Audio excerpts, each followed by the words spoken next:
Hello, fellow indoor gardeners. My name is Greg Dreiss, and welcome to the Indoor Gardener Podcast, where we talk about everything about growing everything indoors. Today's episode is the houseplant trends for 2023. Yeah, I know. We're almost a quarter of the way through 2023, and I'm just getting to the trends for 2023. Well, there's a reason for that, and that reason is I don't believe in a lot of the predictions you see at the end of the year, for instance, in December, what to look forward in 2023, especially when it comes to my industry, gardening, because it usually comes out first or the color trends for the year, followed by design patterns and plants, while still fairly important. I mean, they're important to me as far as design implements in housing and interiors. It's usually the colors first, the furniture second, and plants are not treated quite as important as furnitures. They're more accents. So I like to see what carries through and then wait till right about now to dig in and find out, okay, this kind of makes sense. This is what is popular for 2023. Now, keep in mind, this is what's trending. Looking at Martha Stewart Apartment Therapy and a couple other plant sites. Some of them are questionable for their ideas and stuff. Doesn't necessarily reflect my opinion nor yours. And you may look at this and say, I don't agree with that at all. But keep in mind, buy the plant you want for the space that you want. It's all about right plant, right place. For instance, one of the plants that's big with designers, interior designers this year is the white bird of paradise. It's a gigantic plant, arching and spreading. And yeah, it looks pretty cool. But with a trend towards some smaller houses, especially with prices increasing and smaller apartments and moving in and sharing space, you might not have room for that giant plant. So looks good in the mall, looks good in the botanical gardens and greenhouses, but it's not one of my favorites. So in general, what is big for 2023? Bold foliage. This could be the size of the leaves, big statements, big tall things arching, or even small plants with bold foliage. They could be colors. For instance, yellow and chartreuse is still very big this year. Could be the pattern, the veins on the plant, the coarse texture of the plant that's bold. Doesn't have to just be size. It's that it makes the statements. Golden tones, neon pothos, been out there for a long time. Imperial gold philodendron is a very popular plant this year and kind of looks along the line of Prince of Orange and Prince of this and Prince of that, but it's the same color as the chartreuse pothos. It's just that electric neon lemony green, and that one's one of the colors there. Unique mountings for plants. Now, we're not talking just putting a arching hook on the wall and attaching a plant to it or a bracket with a hanging basket, but things that look more permanent, more built in, kind of like what you would hang a staghorn fern on. That kind of hanging is coming into holding other plants on walls. So just check those out. And a lot of that comes from the vertical or wall gardens that are out there. Many of us don't need a wall garden, but we'd like to have something that kind of looks like it. So some of these new trends in attaching plants to walls can fulfill the need or the want for a wall garden without going through all that work to, and it's a lot of work putting a wall garden up, let alone maintain it. Houseplant experts. And please don't confuse houseplant experts with apps like Plant In, which is totally ridiculous. And a lot of the other ones where they scan the plant, they tell you it's sick, it needs cola, it needs cinnamon, it needs beer, it needs aspirin, and then they show you a plant a couple weeks later. Folks, not even the same plant, and the remedies just don't work at all. Just about every one of those plant apps out there is total nonsense. And also, houseplant experts, I do not mean the Home Depots and the box stores, as well as a lot of the so-called experts you see online. There's a lot of sites on Facebook that'll run ads, and they're so-called garden experts, and you click on the ad, and it's nothing but clickbait for affiliate marketing. And just about all the information they give you is wrong, erroneous, and will not do any good.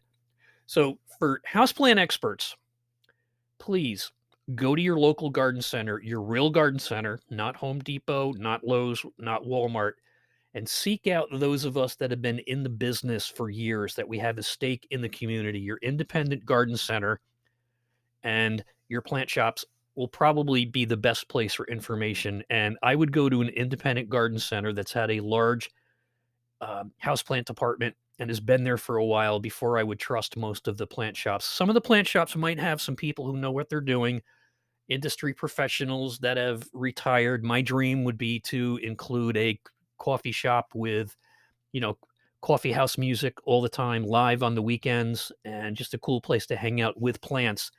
But there's a lot that get into the plant business who are houseplant parents, really don't know the industry, and they open up and they do okay. But please, your first line of defense to find houseplant experts is your local independent garden center that's got a good greenhouse department with people that have been there for a long time, either educated through school or have just been around the store for so long they know what they're talking about.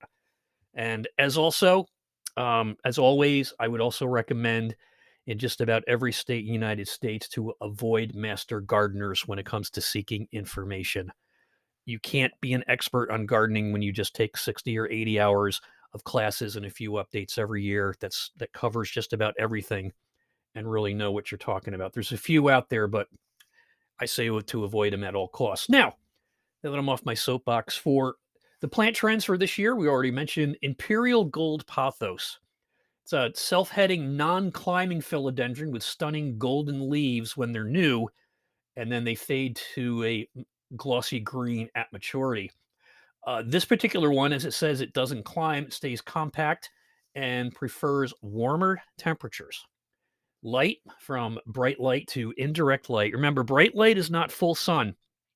You'll see a lot of confusion on lighting on houseplants where some people don't even consider a sunny window a place for plants. So the types of light are sun, bright light, indirect, and low light. That makes it easier. So Imperial Gold Pothos likes bright to indirect light. Actually, I'm sorry, Imperial Gold Philodendron, I should have said. Soil, well draining soil. This is where some of that chunky stuff comes in, and I'm not a fan of most chunky soils, but if you can add some coarse perlite to it or the smaller orchid bark pieces, will make it really well drained. Water, it likes to stay slightly moist, just dry to the touch on top, and a fertilizer slow release, such as Osmocote or any of the organics or worm castings, etc. Next on the list is Alocasia Black Velvet, very in-demand option that some people say will reign as king as 2023 as the low-light houseplant of the year. It's a pretty cool plant, little difficult to care for, but once it gets established, it does a really good job and has that arching effect to it, as well as the bold leaves, the bold foliage everybody is harping on this year. Bird of Paradise tree is adored by interior design professionals for its dramatic, long, arching leaves and branches. And the botanical name is Strelitzia nicolai. Can also make a bold tropical statement. Needs a lot of light, so position it near an east or west-facing window where it can get a little bit of sun on its leaves. The next one is the cat palm. This is a palm that prefers moderate to high humidity. And again, try to keep your humidity indoors over the winter at that 40% rate. You'll see some recommendations as high as 60%, but anything over 50% indoors can lead to mold growth. So 40% is fine. Cat palm is Chamaedorea catacaracterum, and this plant grows in stemless clumps and will thrive in bright light. Soil needs to be kept evenly moist but not soggy. And unlike some other parlor palms that can be finicky until they get established, this one is listed as one of the easier to grow inside. One of my favorites, and I've got some cuttings growing upstairs under light, is Stromantha triostar. and the botanical name there is Stromantha sanguinea. It's a plant species in the arrowwood family native to the Brazilian rainforest. It's a common houseplant valued for striking foliage on top with purple undersides. It's not the easiest nor the hardest plant to care for, but again, the humidity is key there to keep the tips of the leaves from turning brown. This species likes to be in bright to indirect light, such as an east facing or right in a north facing window. And this will allow your plant to thrive while maximizing color. Too much sun and the color will fade and it won't do anything in the dark. Philodendron Imperial Red is the cousin to the Imperial Yellow. It's happy in a shaded area, but best in bright or indirect light, and any sunlight will scorch the leaves. Will do fine in normal home humidity, but strives in more humid environments. Indoors, as we enter to late winter here in March in the Northern Hemisphere, humidity is starting to creep up a little bit with the warmer temperatures, but can often drop down to 8 or 10% in January, February. So, for just about all your tropical plants, try to get that humidity up to 40%. Philodendron Imperial Red, as I said, prefers bright indirect sunlight, and it's just a really cool looking plant. Not total red, kind of a burgundy red, but a nice small, no, but a nice tree anyway to have inside. Money tree continues to be a very popular indoor plant. It's uh, looked at as almost worshipped in the middle and eastern and Asian countries as the bringing good luck. And with the way the economy's going and market not really doing much and crypto's kind of floating around, money tree is no wonder that it's one of the popular plants for 2023. Money tree is perfect indoor foliage plant to give a tropical feel. The money tree is native from Mexico to northern Southern America, prefers indirect to bright light, and can adjust to lower light over time. Too much sun, as with most tropical plants, will scorch the leaves, but too little light can cause growth and yellow leaves as well as dropping on the leaves. Temperatures for the money tree should be between 65 and 80 degrees. As well, money trees are considered non toxic and pet friendly. Don't quote me on that. You should always check many sources to find out if that is the case. You could check with your vet, American Kennel Club, or your crazy cat ladies. And string of this, string of that, string along. You've been strung along. The varieties of Senecio continue to be quite popular, and some of them can be a little tough to grow, but a lot of it is just finding the right condition. Don't overwater them. And if they get stringy, simply rewrap the strings around the soil in your baskets and they hang on pretty good. Senecio is a gigantic genus in the daisy family, which is Asteraceae, comprises more than 1,000 species of annual and perennial plants. About 10%, only 10% of those 1,000 are succulents.